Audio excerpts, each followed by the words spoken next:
Hello students, ਅੱਜ ਅਸੀਂ topic ਕਰਨ ਲੱਗੇ ਹਾਂ ਜੀ ਹਿਸਟਰੀ ਆਫ ਕੰਪਿਊਟਰਸ। ਹਾਂਜੀ, ਹਿਸਟਰੀ ਆਫ ਕੰਪਿਊਟਰਸ ਜਾਂ ਤੁਹਾਨੂੰ ਐਗਜ਼ਾਮ ਦੇ ਵਿੱਚ ਪੁੱਛਿਆ ਜਾ ਸਕਦਾ ਹੈ evolution of computer. So evolution ਔਰ ਹਿਸਟਰੀ ਦੋਵਾਂ ਦਾ ਮੀਨਿੰਗ ਸੇਮ ਹੈ। ਸੋ ਪੇਪਰ ਦੇ ਵਿੱਚ ਤੁਹਾਨੂੰ ਕਿਸੇ ਤਰ੍ਹਾਂ ਵੀ ਪੁੱਛਿਆ ਜਾ ਸਕਦਾ ਹੈ, ਸੋ ਆਨਸਰ ਸੇਮ ਹੋਏਗਾ। ਠੀਕ ਹੈ ਜੀ, ਸਟਾਰਟ ਕਰਦੇ ਹਾਂ। ਦੇਖੋ ਜੀ, ਜਿਵੇਂ ਜਿਵੇਂ ਹਿਊਮਨਸ ਨੇ ਐਵੋਲਿਊਸ਼ਨ ਕੀਤਾ, ਇਵੋਲਵ ਹੋਏ, ਬਿਜ਼ਨਸ ਸਟਾਰਟ ਕੀਤਾ, ਟ੍ਰੇਡਿੰਗ ਸਟਾਰਟ ਕੀਤੀ, ਚਾਹੇ ਉਹ ਪੇਪਰ ਦਾ ਬਿਜ਼ਨਸ ਸੀ, ਚਾਹੇ ਉਹ ਕੱਪੜੇ ਦਾ ਬਿਜ਼ਨਸ ਸੀ, ਤਾਂ ਉਹਨਾਂ ਨੇ ਹਿਊਮਨਸ ਨੇ ਇਹ ਜ਼ਰੂਰਤ ਮਹਿਸੂਸ ਕੀਤੀ ਕਿ ਕੋਈ ਨਾ ਕੋਈ ਸਾਡੇ ਕੋਲ ਰਿਕਾਰਡਿੰਗ ਦਾ ਕੋਈ ਮੀਡੀਅਮ ਹੋਣਾ ਚਾਹੀਦਾ ਹੈ, ਕੈਲਕੂਲੇਸ਼ਨ ਦਾ ਕੋਈ ਐਡ ਕਰਨ ਦੇ ਲਈ, ਸਮ ਕਰਨ ਦੇ ਲਈ ਕੈਲਕੂਲੇਟਿੰਗ ਕੋਈ ਡਿਵਾਈਸ ਹੋਣੀ ਚਾਹੀਦੀ ਹੈ। ਤਾਂ ਇਸ ਕੰਮ ਦੇ ਲਈ ਸਭ ਤੋਂ ਪਹਿਲਾਂ ਅਰਲੀਅਰ ਟਾਈਮ ਦੇ ਵਿੱਚ ਕੀ ਹੋਇਆ ਕਿ ਜਿਹੜਾ ਕੰਪਿਊਟਰ ਦਾ ਜਿਹੜਾ ਟਾਈਟਲ ਆ ਨਾ, ਜੋਬ ਟਾਈਟਲ, ਉਹ ਹਿਊਮਨਸ ਨੂੰ ਹੀ ਦਿੱਤਾ ਗਿਆ ਕਿ ਹਿਊਮਨ ਨੂੰ ਹਾਇਰ ਕੀਤਾ ਜਾਂਦਾ ਸੀ for the purpose of mathematical calculations ਕਰਨ ਦੇ ਲਈ ਜਾਂ ਰਿਕਾਰਡਿੰਗ ਕਰਨ ਦੇ ਪਰਪਜ਼ ਦੇ ਲਈ। ਸੋ ਉਸ ਤੋਂ ਬਾਅਦ ਸਾਡੇ ਕੋਲ ਜਿਹੜੀ ਫਸਟ ਰਿਕਾਰਡਿੰਗ ਡਿਵਾਈਸ ਹੈ ਜੀ, ਉਹ ਆਈ ਹੈ ਟੈਲੀਸਟਿਕਸ। ਟੈਲੀਸਟਿਕਸ ਕੀ ਕਿ ਇੱਕ ancient memory aid device used to record and document numbers, quantities ਔਰ ਈਵਨ ਮੈਸੇਜਸ। ਸੋ ਇਹ ਟੈਲੀਸਟਿਕਸ ਜਿਹੜੀਆਂ ਸੀ ਇਹ ਯੂਜ਼ ਕੀਤੀਆਂ ਗਈਆਂ ਕੁਆਂਟੀਟੀਜ਼ ਨੂੰ ਰਿਕਾਰਡ ਕਰਨ ਦੇ ਲਈ, ਮੈਸੇਜਸ ਨੂੰ ਰਿਕਾਰਡ ਕਰਨ ਦੇ ਲਈ, ਈਵਨ ਕਿ ਡਾਕੂਮੈਂਟਸ ਨੂੰ ਨੰਬਰ ਕਰਨ ਦੇ ਲਈ। ਫਸਟ ਜਿਹੜੀਆਂ ਸੀ ਇਹ ਡਿਵਾਈਸਿਸ ਜਿਹੜੀਆਂ ਯੂਜ਼ ਹੋਈਆਂ ਸੀ, ਐਨੀਮਲ ਬੋਨਸ ਦੀਆਂ ਜਿਹੜੀਆਂ ਸੀ, ਇਹ ਉਹਨਾਂ ਦੇ ਉੱਪਰ ਲਿਖਿਆ ਜਾਂਦਾ ਸੀ, ਉਹਨਾਂ ਦੇ ਉੱਪਰ ਰਿਕਾਰਡ ਕੀਤਾ ਜਾਂਦਾ ਸੀ। ਉਸ ਤੋਂ ਬਾਅਦ ਜੇ ਟਾਈਮ ਦੇ ਨਾਲ ਇੱਕ ਫਾਈਨ ਕੁਆਲਿਟੀ ਦੀ ਵੁੱਡ ਕਹਿ ਲਓ, ਉਹ ਯੂਜ਼ ਹੋਣ ਲੱਗ ਗਈ, ਗੁੱਡ ਕੁਆਲਿਟੀ ਦੀ ਵੁੱਡ। ਕਿਸ ਪਰਪਜ਼ ਦੇ ਲਈ? ਐਜ਼ ਏ ਟੈਲੀ ਸਟਿਕ, ਇਹਨਾਂ ਨੂੰ ਸਿੰਪਲੀ ਟੈਲੀ ਵੀ ਬੋਲ ਦਿੰਦੇ ਆ, for the purpose of recording. ਠੀਕ ਹੈ ਜੀ। ਉਸ ਤੋਂ ਬਾਅਦ ਫਸਟ ਸਾਡੇ ਕੋਲ ਜਿਹੜੀ ਮੈਨੂਅਲ ਕੈਲਕੂਲੇਟਿੰਗ ਡਿਵਾਈਸ ਆਉਂਦੀ ਹੈ ਜੀ, ਉਹ ਹੈਗੀ ਹੈ ਅਬੈਕਸ। ਸੋ ਅਬੈਕਸ ਕੀ ਹੈ ਕਿ ਇਹ ਜਿਹੜੀ ਡਿਵਾਈਸ ਆ, ਇਹ ਸਾਡੇ ਬੇਸਿਕ ਅਰਥਮੈਟਿਕ ਓਪਰੇਸ਼ਨਸ ਪਰਫੋਰਮ ਕਰਨ ਦੇ ਲਈ ਜਿਹੜੀ ਸੀ ਉਹ ਯੂਜ਼ ਦੇ ਵਿੱਚ ਆਈ ਸੀ।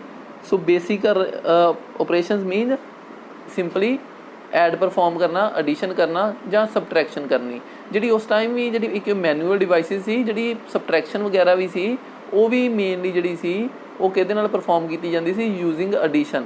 ਅੱਗੇ ਜਾ ਕੇ ਜਦੋਂ ਆਪਾਂ ਕਿਤੇ ਤੁਹਾਨੂੰ ਕੰਪਲੀਮੈਂਟ ਆਫ ਕਰਾਵਾਂਗਾ, ਕੰਪਲੀਮੈਂਟ ਟੈਕਨੀਕਸ, ਤਾਂ ਉੱਥੇ ਤੁਹਾਨੂੰ ਦੱਸਾਂਗਾ ਕਿਵੇਂ ਐਡੀਸ਼ਨ ਦਾ ਯੂਜ਼ ਕਰਕੇ ਹੀ ਜਿਹੜੀ ਹੈ ਸਬਟਰੈਕਸ਼ਨ ਪਰਫੋਰਮ ਕੀਤੀ ਜਾਂਦੀ ਹੈ। ਸੋ ਇਹ ਜਿਹੜੀ ਹੈ ਮੇਨਲੀ ਅਬੈਕਸ ਜਿਹੜੀ ਸੀ ਫਸਟ ਮੈਨੂਅਲ ਜਿਹੜੀ ਸੀ ਮਕੈਨੀਕਲ ਡਿਵਾਈਸ ਸੀ ਸਾਡੀ ਮੈਥੇਮੈਟੀਕਲ ਕੈਲਕੂਲੇਸ਼ਨ ਪਰਫੋਰਮ ਕਰਨ ਦੇ ਲਈ। ਠੀਕ ਹੈ ਜੀ। ਅਜੇ ਵੀ ਜਿਹੜਾ ਇਹ ਡਿਵਾਈਸ ਨੂੰ ਮੈਂ ਦਿਖਾ ਦਿੰਦਾ ਤੁਹਾਨੂੰ, ਇਹ ਦੋ ਹੀ ਕਹਿੰਦੇ ਅਰਲੀਅਰ ਅਬੈਕਸ ਅਤੇ ਜਿਹੜੀ ਅੱਜ ਦੇ ਟਾਈਮ 'ਚ ਵੀ ਜਿਹੜੀਆਂ ਨੇ, ਹਾਂਜੀ, ਇਹ ਜਿਹੜੀ ਡਿਵਾਈਸ ਆ ਅੱਜ ਦੇ ਟਾਈਮ ਦੇ ਵਿੱਚ ਵੀ ਜਾਪਾਨ ਹੋਇਆ, ਚਾਈਨਾ ਹੋਇਆ, ਇਹਨਾਂ ਕੰਟਰੀਜ਼ ਦੇ ਵਿੱਚ ਅਜੇ ਵੀ ਜਿਹੜੀਆਂ ਨੇ ਇਹ ਡਿਵਾਈਸਿਸ ਨੂੰ ਯੂਜ਼ ਕੀਤਾ ਜਾਂਦਾ ਹੈ for the purpose of calculating. ਠੀਕ ਹੈ ਜੀ। ਸੋ ਕੈਲਕੂਲੇਸ਼ਨਸ ਪਰਫੋਰਮ ਕਰਨ ਦੇ ਲਈ ਇਹ ਅਬੈਕਸ ਅਜੇ ਵੀ ਯੂਜ਼ ਕੀਤੀ ਜਾਂਦੀ ਹੈ। ਉਸ ਤੋਂ ਬਾਅਦ ਜੀ ਸਾਡੇ ਕੋਲ ਜਿਹੜੇ ਰਿਕਾਰਡ ਦੇ ਵਿੱਚ ਆਈਆਂ ਨੇ, ਦੇਖੋ ਜਿਹੜੀ ਮੈਂ ਤੁਹਾਨੂੰ ਹਿਸਟਰੀ ਦੇ ਵਿੱਚ ਸਿਰਫ ਉਹੀ ਮੇਨ ਡਿਵਾਈਸਿਸ ਬਾਰੇ ਦੱਸਣ ਲੱਗਾ ਜਿਹੜੀਆਂ ਬਹੁਤ ਪਾਪੂਲਰ ਹੋਈਆਂ। ਇਹਨਾਂ ਤੋਂ ਇਲਾਵਾ ਹੋਰ ਬਹੁਤ ਸਾਰੀਆਂ ਹੋਣਗੀਆਂ, ਕਿਸੇ ਤੁਸੀਂ ਨੈੱਟ ਤੋਂ ਸਰਚ ਕਰੋਗੇ ਜਾਂ ਕਿਸੇ ਬੁੱਕ ਤੋਂ ਪੜ੍ਹੋਗੇ ਤਾਂ ਇਨ ਬਿਟਵੀਨ ਇਸ ਟਾਈਮ ਦੇ ਵਿੱਚ ਤੁਹਾਨੂੰ ਹੋਰ ਵੀ ਕੁਛ ਨਾ ਕੁਛ ਡਿਵਾਈਸਿਸ ਮਿਲ ਸਕਦੀਆਂ। ਤੁਸੀਂ ਉਹਨੂੰ ਰਿਕਾਰਡ ਦੇ ਵਿੱਚ ਤੁਸੀਂ ਕਾਪੀ ਦੇ ਵਗੈਰਾ ਨੋਟਸ ਵਗੈਰਾ 'ਚ ਤਿਆਰ ਕਰਕੇ ਰੱਖਣਾ ਤਾਂ ਰੱਖ ਸਕਦੇ ਹੋ, ਨਹੀਂ ਤਾਂ ਇੰਨੀਆਂ ਵੀ ਮੈਂ ਕਾਫੀ ਨੋਟ ਕੀਤੀਆਂ ਨੇ, ਇਹ ਇਨਫ ਹੋਣਗੀਆਂ। ਸੋ ਤੁਸੀਂ ਇੰਨੀਆਂ ਕਰ ਲਓ, ਬਹੁਤ ਨੇ। ਹਾਂਜੀ, ਨੈਕਸਟ ਹੈ ਜੀ ਸਾਡੇ ਕੋਲ ਨੇਪੀਅਰ ਬੋਨਸ। ਇਹ ਜਿਹੜੀਆਂ ਸੀ ਜੌਨ ਨੇਪੀਅਰ ਜਿਹੜਾ ਸਾਇੰਟਿਸਟ ਸੀ, ਉਸਨੇ ਜਿਹੜੀਆਂ ਸੀ 1614 ਦੇ ਅਰਾਊਂਡ ਅਬਾਊਟ ਜਿਹੜੀ ਸੀ ਇਹ ਜਿਹੜੀਆਂ ਸਾਡੇ ਕੋਲ ਉਹਨੇ ਡਿਵਾਈਸ ਦਿੱਤੀ ਸੀ ਨੇਪੀਅਰ ਬੋਨਸ। ਇਹ ਡਿਵਾਈਸ ਕੀ ਕਰਦੀ ਸੀ? ਇਹ ਡਿਵਾਈਸ ਅਲਾਓ ਕਰਦੀ ਸੀ ਸਾਨੂੰ ਮਲਟੀਪਲਾਈ, ਡਿਵਾਈਡ ਔਰ even square root and cube root find ਕਰਨ ਦੇ ਲਈ ਵੀ ਇਹ ਡਿਵਾਈਸ ਜਿਹੜੀ ਸੀ ਇਹ ਕੈਪੇਬਲ ਸੀ। ਠੀਕ ਹੈ ਜੀ। ਇਸ ਤੋਂ ਬਾਅਦ ਸਾਡੀ ਜਿਹੜੀ ਨੈਕਸਟ ਡਿਵਾਈਸ ਆਈ ਹੈ ਉਹ ਆਈ ਹੈ ਸਲਾਈਡ ਰੂਲ। 1622 ਦੇ ਵਿੱਚ ਜਿਹੜੀ ਹੈ ਇਹ ਜਿਹੜੀ ਸੀ ਨੇਪੀਅਰ ਦੇ ਆਈਡੀਆਜ਼ ਦੇ ਉੱਤੇ ਸੀ, ਲੋਗਰਿਥਮ ਦਾ ਜਿਹੜਾ ਉਹਨੇ ਆਈਡੀਆ ਦਿੱਤਾ ਸੀ ਉਸ ਦੇ ਬੇਸ ਦੇ ਉੱਤੇ ਸੀ ਇਹ ਜਿਹੜੀ ਡਿਵਾਈਸ ਆਈ ਹੈ। ਇਹ ਡਿਵਾਈਸ ਮੇਨਲੀ ਯੂਜ਼ ਕੀਤੀ ਗਈ multiplication, division, square root, cube root, logarithms ਔਰ ਟ੍ਰਿਗਨੋਮੈਟਰੀ ਦੇ ਸਮ ਸੋਲਵ ਕਰਨ ਦੇ। ਐਡੀਸ਼ਨ ਔਰ ਸਬਟਰੈਕਸ਼ਨ ਦੇ ਲਈ ਮੇਨਲੀ ਇਹ ਜਿਹੜੀ ਡਿਵਾਈਸ ਨਹੀਂ ਸੀ। ਇਹ ਮੇਨਲੀ ਜਿਹੜੀ ਬਣਾਈ ਗਈ ਸੀ ਡਿਵਾਈਸ, ਇਹ ਪ੍ਰਾਈਮਰਲੀ ਮਲਟੀਪਲੀਕੇਸ਼ਨ, ਡਿਵੀਜ਼ਨ, ਰੂਟ, ਲੋਗਰਿਥਮ ਔਰ ਟ੍ਰਿਗਨੋਮੈਟਰੀ ਨੂੰ ਵੇਖ ਕੇ ਉਹਦਾ ਮੇਨਲੀ ਧਿਆਨ ਰੱਖ ਕੇ ਉਹਦੇ ਲਈ ਇਹ ਬਣਾਈ ਗਈ ਸੀ। ਦੇਖੋ ਇੱਕ ਚੀਜ਼ ਦੇਖਿਓ, ਆਪਾਂ ਜਿਹੜੇ ਆ ਨੇਪੀਅਰ ਬੋਨਸ ਵੀ ਸਟਾਰਟ ਕੀਤੀ ਆ, ਇਹ ਵੀ ਆਪਾਂ 1614 ਦਾ ਟਾਈਮ ਆ, ਇਹ ਜੇ 1622 ਦੇ ਵਿੱਚ ਡਿਵਾਈਸ ਆ। ਅਸੀਂ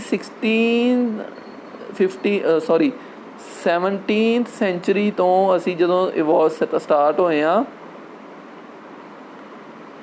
ਤੇ ਤੁਸੀਂ ਦੇਖੋਗੇ ਕਿ ਅੱਗੇ ਜਾ ਕੇ ਸਾਨੂੰ ਐਟਲੀਸਟ 200 ਈਅਰਸ ਜਿਹੜੇ ਲੱਗੇ ਨੇ ਸਿਰਫ ਇੱਕ ਕੈਲਕੂਲੇਟਿੰਗ ਡਿਵਾਈਸ ਬਣਾਉਣ ਦੇ ਵਿੱਚ ਹੀ। ਆਲਮੋਸਟ 200 ਸਾਲ ਦਾ ਟਾਈਮ ਲੱਗ ਗਿਆ ਇੱਕ ਕੈਲਕੂਲੇਸ਼ਨ ਡਿਵਾਈਸ ਬਣਾਉਣ ਦੇ ਲਈ। ਨੈਕਸਟ ਹੈ ਜੀ ਸਾਡੇ ਕੋਲ ਆਈ ਪੈਸਕੇਲਾਈਨ। ਪੈਸਕੇਲਾਈਨ ਜਿਹੜੀ ਡਿਵਾਈਸ ਸੀ, ਪੈਸਕੇਲਾਈਨ ਜਿਹੜੀ ਇਹ ਇਨਵੈਂਟ ਕੀਤੀ ਸੀ ਬਲੇਜ਼ ਪਾਸਕਲ ਨੇ। 1642 ਦੇ ਰਾਊਂਡ ਅਬਾਊਟ ਸੀ ਇਹ ਜਿਹੜੀ ਡਿਵਾਈਸ ਦਿੱਤੀ ਸੀ।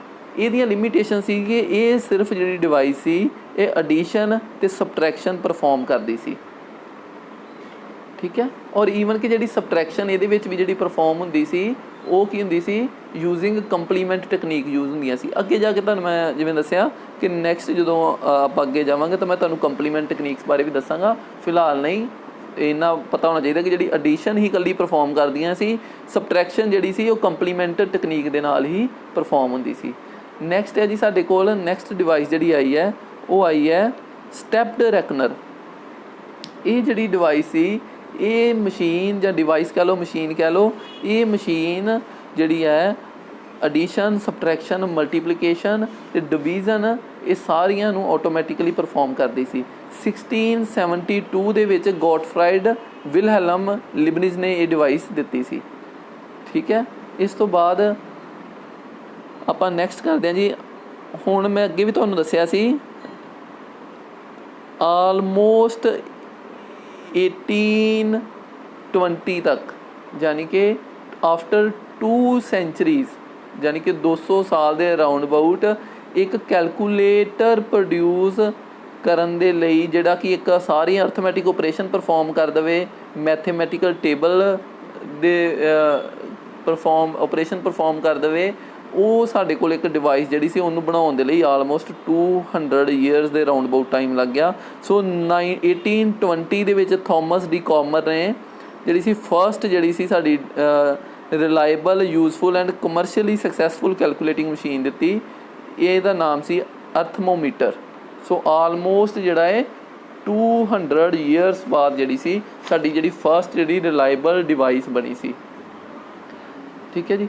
ਉਸ ਤੋਂ ਬਾਅਦ ਜਿਹੜਾ ਹੈ ਨੈਕਸਟ ਸਾਡੇ ਆਏਗੀ ਜੀ, ਸਾਡੇ ਫਾਦਰ ਆਫ ਕੰਪਿਊਟਰ ਵੀ ਬੋਲਿਆ ਜਾਂਦਾ ਹੈ ਚਾਰਲਸ ਬੈਬੇਜ ਨੂੰ। 1822 ਔਰ ਐਂਡ 1834 ਦੇ ਵਿੱਚ ਇਹਨਾਂ ਨੇ ਸਾਨੂੰ 2 ਇੰਜਨ ਦਿੱਤੇ ਸੀ। ਇੱਕ ਸੀ ਸਾਡਾ ਡਿਫਰੈਂਸ ਇੰਜਨ ਅਤੇ ਇੱਕ ਬੋਲ ਦਿੱਤਾ ਗਿਆ ਉਸਨੂੰ ਐਨਾਲੀਟੀਕਲ ਇੰਜਨ।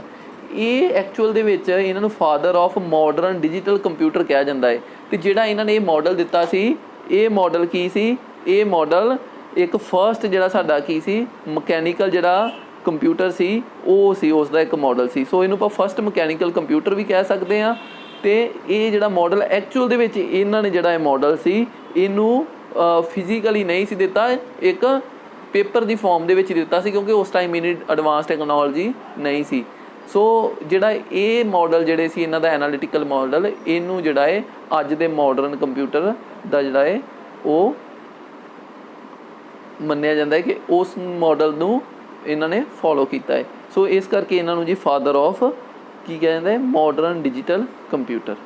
ਹਾਂਜੀ, ਇਸ ਤੋਂ ਬਾਅਦ ਮੈਂ ਪਿੱਛੇ ਸਲਾਈਡ ਛੱਡ ਗਿਆ, ਇਸ ਤੋਂ ਬਾਅਦ ਆਉਣੀ ਹੈ ਇਹ ਹੈ ਜੀ ਸਾਡੇ ਕੋਲ ਜੈਕਰਡ ਲੂਮ ਜਿਹੜੇ ਸੀ, ਇਹਨਾਂ ਨੇ ਸਾਨੂੰ ਫਸਟ ਜਿਹੜਾ ਹੈ ਮਕੈਨੀਕਲ ਲੂਮ ਦਿੱਤਾ ਸੀ। ਇਹ ਉਹ ਡਿਵਾਈਸ ਸੀ ਜਿਹਦੇ ਵਿੱਚ ਕੀ ਹੋਇਆ ਸੀ, ਪੰਚ ਕਾਰਡ ਯੂਜ਼ ਕੀਤੇ ਗਏ ਸੀ। ਹਾਂਜੀ, ਇਹ ਲੂਮ ਕੀ ਹੈ, ਲੂਮ ਮਤਲਬ ਇਹ ਜਿਹੜੀ ਇਹ ਡਿਵਾਈਸ ਸੀ ਜਿਹੜੀ ਮਸ਼ੀਨ ਸੀ ਕਿਸ ਵਾਸਤੇ ਦਿੱਤੀ ਸੀ, ਕੱਪੜੇ ਦੇ ਉੱਪਰ ਪੈਟਰਨ ਬਣਾਉਣ ਦੇ ਲਈ। ਸੋ ਕੱਪੜੇ ਦੇ ਉੱਪਰ ਪੈਟਰਨਸ ਬਣਾਉਣ ਦੇ ਲਈ ਇਹ ਆਟੋਮੈਟਿਕ ਇੱਕ ਪੰਚ ਕਾਰਡ ਯੂਜ਼ ਕੀਤੇ ਗਏ, ਇਹਦੇ ਵਿੱਚ ਜਿਹੜੇ ਕੀ ਸੀ ਵੱਖਰੇ ਵੱਖਰੇ ਪੈਟਰਨਸ ਡਰਾਅ ਕਰਦੇ ਸੀ ਸਾਡੇ ਕਲੋਥਸ ਦੇ ਉੱਤੇ, ਕੱਪੜਿਆਂ ਦੇ ਉੱਪਰ। ਸੋ ਇਹ ਜਿਹੜੀ ਫਸਟ ਜਿਹੜਾ ਸੀ ਆਈਡੀਆ ਜਿਹੜਾ ਸੀ storing sequence of instruction on the cards, ਇਹ ਜਿਹੜਾ ਸੀ ਕਿਹਨਾਂ ਨੇ ਦਿੱਤਾ ਸੀ, ਇਹ ਦਿੱਤਾ ਸੀ ਜੈਕਰਡ ਲੂਮ ਨੇ, ਠੀਕ ਹੈ ਜੀ। ਇਹੀ ਜਿਹੜਾ ਆਈਡੀਆ ਸੀ ਬਾਅਦ ਦੇ ਵਿੱਚ ਜਿਹੜਾ ਇਹਨਾਂ ਦਾ ਕਨਸੈਪਟ ਸੀ, ਇਹ ਜਿਹੜਾ ਹੈ ਮਾਡਰਨ ਕੰਪਿਊਟਰ ਦੇ ਵਿੱਚ ਆਪਰੇਸ਼ਨਸ ਪਰਫਾਰਮ ਕਰਨ ਦੇ ਲਈ ਫਿਰ ਇਹਨਾਂ ਨੇ ਇਸ ਤੋਂ ਲਿਆ ਸੀ। ਠੀਕ ਹੈ ਜੀ। ਉਸ ਤੋਂ ਬਾਅਦ ਨੈਕਸਟ ਇਹ ਸਲਾਈਡ ਮੈਂ ਤੁਹਾਨੂੰ ਸ਼ੇਅਰ ਕਰਾਂਗਾ PDF ਵੀ। ਇਹ ਜਿਹੜੀ ਸਲਾਈਡ ਆ ਇਹ ਬਾਅਦ 'ਚ ਆਉਣੀ ਹੈ, ਇਹ ਨੈਕਸਟ 2 ਸਲਾਈਡਸ ਤੋਂ ਬਾਅਦ ਆਉਣੀ ਹੈ। ਉਸ ਤੋਂ ਬਾਅਦ ਆ ਗਿਆ ਜੀ ਸਾਡੇ ਕੋਲ ਫਸਟ ਜਿਹੜੀ ਕੰਪਿਊਟਰ ਪ੍ਰੋਗਰਾਮਰ ਆ ਉਹ ਇਸ ਲੇਡੀ ਨੂੰ ਕਿਹਾ ਜਾਂਦਾ ਹੈ ਔਗਸਟਾ ਐਡਾ। ਇਹਨਾਂ ਨੇ 1840 ਦੇ ਵਿੱਚ ਜਿਹੜਾ ਹੈ ਫਸਟ ਜਿਹੜਾ ਸੀ ਪ੍ਰੋਗਰਾਮ ਦਿੱਤਾ ਸੀ ਐਨਾਲਿਟੀਕਲ ਇੰਜਨ ਦੇ ਲਈ, ਔਰ ਬਾਈਨਰੀ ਸਿਸਟਮ ਦਾ ਜਿਹੜਾ ਸੀ ਉਹ ਵੀ ਸੁਜੈਸਟ ਜਿਹੜਾ ਸੀ ਚਾਰਲਸ ਬੈਬੇਜ ਨੂੰ ਇਸ ਲੇਡੀ ਨੇ ਕੀਤਾ ਸੀ। ਇਹ ਉਹਨਾਂ ਦੀ ਅਸਿਸਟੈਂਟ ਹੈਗੀ ਸੀ। ਸੋ ਇਸ ਲੇਡੀ ਨੇ ਜਿਹੜਾ ਸੀ ਫਸਟ ਪ੍ਰੋਗਰਾਮਰ ਦਾ ਜਿਹੜਾ ਨਾਮ ਹੈ ਇਸ ਲੇਡੀ ਨੂੰ ਦਿੱਤਾ ਜਾਂਦਾ ਹੈ। ਸਾਡੇ ਕਾਲਜ ਦੇ ਵਿੱਚ ਵੀ ਅਸੀਂ ਕੰਪਿਊਟਰ ਡਿਪਾਰਟਮੈਂਟ ਦੇ ਵਿੱਚ ਸਾਡੇ ਕਾਲਜ ਦੇ ਵਿੱਚ ਸੁਸਾਇਟੀਜ਼ ਬਣੀਆਂ ਹੋਈਆਂ ਨੇ। ਸੋ ਸਾਡੀ ਜਿਹੜੀ ਕਾਲਜ ਦੀ ਸੁਸਾਇਟੀ ਆ ਉਸ ਦਾ ਨਾਮ ਹੀ ਇਸ ਲੇਡੀ ਦੇ ਨਾਮ ਉੱਪਰੋਂ ਹੀ ਰੱਖਿਆ ਗਿਆ ਹੈ। ਟੈਬੂਲੇਟਿੰਗ ਮਸ਼ੀਨ ਇਹ ਜਿਹੜੀ ਸੀ ਇਨਵੈਂਟ ਕੀਤੀ ਗਈ ਸੀ ਹਰਮਨ ਹਾਲਰਿਥ ਨੇ 1890 ਦੇ ਵਿੱਚ।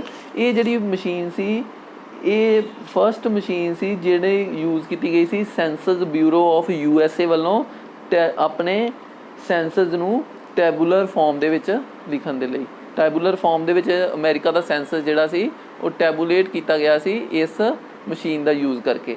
ਸੋ ਜਿਹੜੀ ਇਸ ਟਾਈਮ ਤੋਂ ਜਿਹੜੀਆਂ ਸੀ ਫਸਟ ਇੱਕ ਨਿਊ ਕਲਾਸ ਜਿਹੜੀ ਹੈ ਕੰਪਿਊਟਿੰਗ ਡਿਵਾਈਸਿਸ ਦੀ ਸਟਾਰਟ ਹੋਈ ਸੀ ਕਿ ਐਨਾਲੌਗ ਕੰਪਿਊਟਰ ਜਿਹੜੇ ਸੀ ਉਹ ਜਿਹੜੇ ਸੀ ਯੂਜ਼ 'ਚ ਆਏ ਸੀ, ਜਿਹੜੇ ਕੀ ਕਰਦੇ ਸੀ ਇਲੈਕਟ੍ਰੀਕਲ ਵੋਲਟੇਜ ਨੂੰ ਯੂਜ਼ ਕਰਦੇ ਸੀ ਟੂ ਰਿਪਰੈਜ਼ੈਂਟ ਫਿਜ਼ੀਕਲ ਕੁਆਂਟੀਟੀਜ਼ ਨੂੰ ਰਿਪਰੈਜ਼ੈਂਟ ਕਰਨ ਦੇ ਲਈ ਇਲੈਕਟ੍ਰੀਕਲ ਵੋਲਟੇਜਸ ਦਾ ਯੂਜ਼ ਕਰਦੇ ਸੀ। ਹਾਂਜੀ, ਨੈਕਸਟ ਆ ਜੀ ਸਾਡੇ ਕੋਲ ਜਿਹੜੀ ਮੇਨ ਜਿਹੜੀ ਡਿਵੈਲਪਮੈਂਟ ਆ ਅੱਜ ਦੇ ਮਾਡਰਨ ਡਿਜੀਟਲ ਕੰਪਿਊਟਰ ਦੀ ਜਿਹੜੀ ਕਹੀ ਜਾਂਦੀ ਹੈ ਉਹ ਸਟਾਰਟ ਹੋਈ ਆ ਜੀ 1940s ਦੇ ਟਾਈਮ ਤੋਂ। ਸੋ ਇਸ ਟਾਈਮ ਤੋਂ ਲੈ ਕੇ ਪਿਛਲੇ 60-70 ਈਅਰਸ ਦੇ ਵਿੱਚ ਜਿਹੜਾ ਕੰਪਿਊਟਰ ਨੇ ਬਹੁਤ ਜ਼ਿਆਦਾ ਐਡਵਾਂਸਮੈਂਟ ਜਿਹੜੀ ਹੈ ਕੀਤੀ ਹੈ। ਸੋ ਇਹ ਜਿਹੜਾ ਟਾਈਮ ਹੈ 60-70 ਈਅਰਸ ਦਾ ਇਹ ਐਕਚੁਅਲੀ ਮੰਨਿਆ ਜਾਂਦਾ ਹੈ ਜਿਹੜਾ ਕੰਪਿਊਟਰ ਮਾਡਰਨ ਜਿਹੜਾ ਡਿਜੀਟਲ ਕੰਪਿਊਟਰ ਆ ਇਸ ਦਾ ਜਿਹੜਾ ਟਾਈਮ ਹੈ ਇਹ ਲਾਸਟ ਜਿਹੜਾ ਹੈ 60-70 ਈਅਰਸ ਆ। ਹਾਂਜੀ, ਇਸ ਟਾਈਮ ਦੇ ਵਿੱਚ ਫਸਟ ਜਿਹੜਾ ਜੀ ਕੰਪਿਊਟਰ ਜਿਹੜਾ ਸੀ ਮਾਰਕ 1 ਕੰਪਿਊਟਰ ਸੀ ਇਹ ਹਾਰਵਰਡ ਏਕਿਨ ਨੇ 1940 to 43 ਦੇ ਅਰਾਊਂਡ ਅਬਾਊਟ ਜਿਹੜਾ ਸੀ ਇਹ ਜਿਹੜੀ ਸੀ ਮਸ਼ੀਨ ਇਹ ਡਿਵਾਈਸ ਦਿੱਤੀ ਗਈ ਸੀ। ਇਹ ਜਿਹੜੀ ਫਸਟ ਜਿਹੜੀ ਡਿਵਾਈਸ ਸੀ ਜਿਹੜੀ ਕੀ ਸੀ ਇਲੈਕਟ੍ਰੋ ਮਕੈਨੀਕਲ ਕੰਪਿਊਟਰ ਸੀ। ਸਾਡਾ ਫਸਟ ਇਲੈਕਟ੍ਰੋ ਮਕੈਨੀਕਲ ਕੰਪਿਊਟਰ ਜਿਹੜਾ ਸੀ ਉਹ ਕਿਹੜਾ ਸੀ ਹਾਰਵਰਡ ਮਾਰਕ 1 ਕੰਪਿਊਟਰ। ਇਸ ਤੋਂ ਬਾਅਦ ਜੀ ਨੈਕਸਟ Z1 ਨਹੀਂ ਜ਼ਰੂਰਤ ਕਰਨ ਦੀ। ਨੈਕਸਟ ਹੈ ਜੀ ਸਾਡੇ ਕੋਲ ਅਟੈਨਸ ਆਫ ਬੈਰੀ ਕੰਪਿਊਟਰ। ਇਹ ਜਿਹੜਾ ਕੰਪਿਊਟਰ ਸੀ ਜੀ ਇਹ ਫਸਟ ਜਿਹੜਾ ਸੀ ਇਲੈਕਟ੍ਰੋਨਿਕ ਡਿਜੀਟਲ ਕੰਪਿਊਟਿੰਗ ਡਿਵਾਈਸ ਸੀ।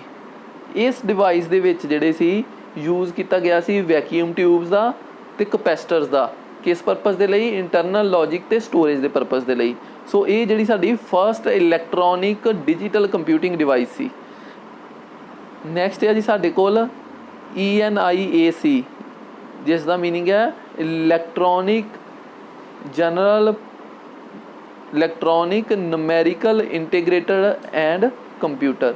ਇਹ ਜਿਹੜੀ ਫਸਟ ਜਿਹੜੀ ਇਲੈਕਟ੍ਰੋਨਿਕ ਜਿਹੜੀ ਡਿਵਾਈਸ ਸੀ ਜਿਹੜੀ ਜਨਰਲ ਪਰਪਸ ਕੰਪਿਊਟਰ ਸੀ। ਸੋ ਇਹ ਕੀ ਸੀ first electronic general purpose computer 1946 ਦੇ ਅਰਾਊਂਡ ਅਬਾਊਟ ਜਿਹੜਾ ਸੀ ਇਹ ਕੰਪਲੀਟ ਹੋਇਆ ਸੀ। ਇਸ ਦੀ ਜਿਹੜੇ ਸੀ ਡਿਵੈਲਪਰ ਸੀ ਉਹ John Presper Eckert and John W Mauchly. Last ਦੇ ਉੱਪਰ ਜਿਹੜਾ ਜੌਨ W ਮੌਸ਼ਲੀ ਸੀ ਜੀ L ਦੇ ਮਗਰ Y ਵੀ ਆਏਗਾ। ਸੋ ਮੌਸ਼ਲੀ ਸੀ ਰਾਈਟ ਇਹਦਾ ਡਿਵੈਲਪਰ ਦਾ ਨਾਮ। ਸੋ ਇਹ ਜਿਹੜੀ ਸੀ ਸਾਡੀ first electronic general purpose computer ਸੀ। ਇਹ ਜਿਹੜਾ ਕੰਪਿਊਟਰ ਸੀ ਇਹ ਆਲਮੋਸਟ 300 ਮਲਟੀਪਲੀਕੇਸ਼ਨ ਜਿਹੜੀਆਂ ਸੀ ਉਹ ਪਰ ਸੈਕਿੰਡ ਜਿਹੜੀਆਂ ਸੀ ਪਰਫਾਰਮ ਕਰ ਦਿੰਦਾ ਸੀ। ਸੋ ਇਹ ਕੰਪਿਊਟਰ ਜਿਹੜਾ ਸੀ ਫਸਟ ਇਲੈਕਟ੍ਰੋਨਿਕ ਜਿਹੜਾ ਸੀ ਜਨਰਲ ਪਰਪਸ ਕੰਪਿਊਟਰ ਸੀ ਸਾਡਾ। ਨੈਕਸਟ ਹੈ ਜੀ ਸਾਡੇ ਕੋਲ EDVAC ਅਡਵੈਕ। ਸੋ ਨੈਕਸਟ ਜਿਹੜੀ ਡਿਵਾਈਸ ਆਈ ਉਹ ਆਈ ਸੀ EDVAC। ਇਹ ਹੈਗੀ ਸੀ electronic discrete variable automatic computer. ਇਹ ਜਿਹੜਾ ਕੰਪਿਊਟਰ ਡਿਵਾਈਸ ਸੀ ਇਹ ਜਿਹੜੀ ਸਾਡੀ ਫਸਟ ਜਿਹੜੀ ਡਿਵਾਈਸ ਸੀ ਜਿਹਦੇ ਵਿੱਚ ਸਟੋਰਡ ਪ੍ਰੋਗਰਾਮ ਕੰਪਿਊਟਰ ਕੰਸੈਪਟ ਸੀ।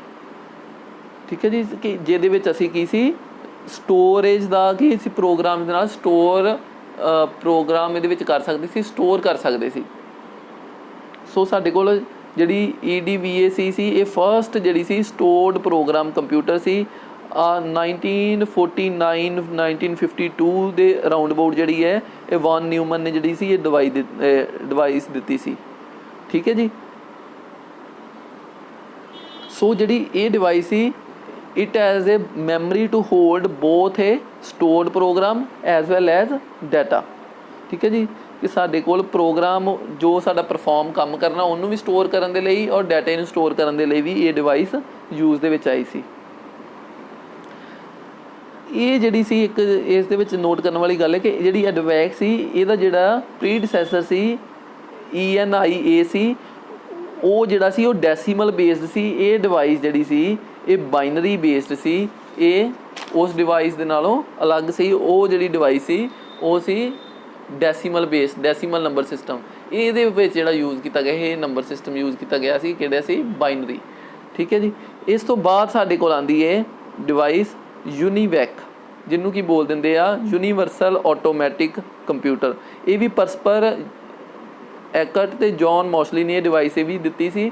ਇਹ ਡਿਵਾਈਸ ਜਿਹੜੀ ਸੀ ਇਸ ਤੋਂ ਪਹਿਲਾਂ ਜਿਹੜੀਆਂ ਸਾਡੇ ਕੋਲ ਕੰਪਿਊਟਰ ਡਿਵਾਈਸਿਸ ਸੀ ਉਹ ਕਮਰਸ਼ੀਅਲੀ ਜਿਹੜੀਆਂ ਆਰਗੇਨਾਈਜੇਸ਼ਨ ਸੀ ਉਹਨਾਂ ਨੂੰ ਯੂਜ਼ ਦੇ ਲਈ ਨਹੀਂ ਦਿੱਤੀਆਂ ਜਾਂਦੀਆਂ ਸੀ। ਸਾਰੀਆਂ ਜਿਹੜੀਆਂ ਡਿਵਾਈਸਿਸ ਸੀ ਰਿਸਰਚ ਪਰਪਸ ਦੇ ਲਈ ਗਵਰਨਮੈਂਟ ਯੂਜ਼ ਕਰਦੀ ਸੀ। ਬਟ ਇਹ ਜਿਹੜੀ ਫਸਟ ਯੂਨੀਵੈਕ 1 ਜਿਹੜੀ ਸੀ ਇਹ 1954 ਦੇ ਅਰਾਊਂਡ ਅਬਾਊਟ ਜਿਹੜੀ ਸੀ ਇਹ ਜਨਰਲ ਇਲੈਕਟ੍ਰੋਨਿਕ ਕਾਰਪੋਰੇਸ਼ਨ ਸੀ ਉਸ ਨੂੰ ਜਿਹੜੀ ਸੀ ਫਸਟ ਟਾਈਮ ਜਿਹੜੀ ਹੈ ਕਮਰਸ਼ੀਅਲੀ ਯੂਜ਼ ਦੇ ਲਈ ਦਿੱਤੀ ਗਈ।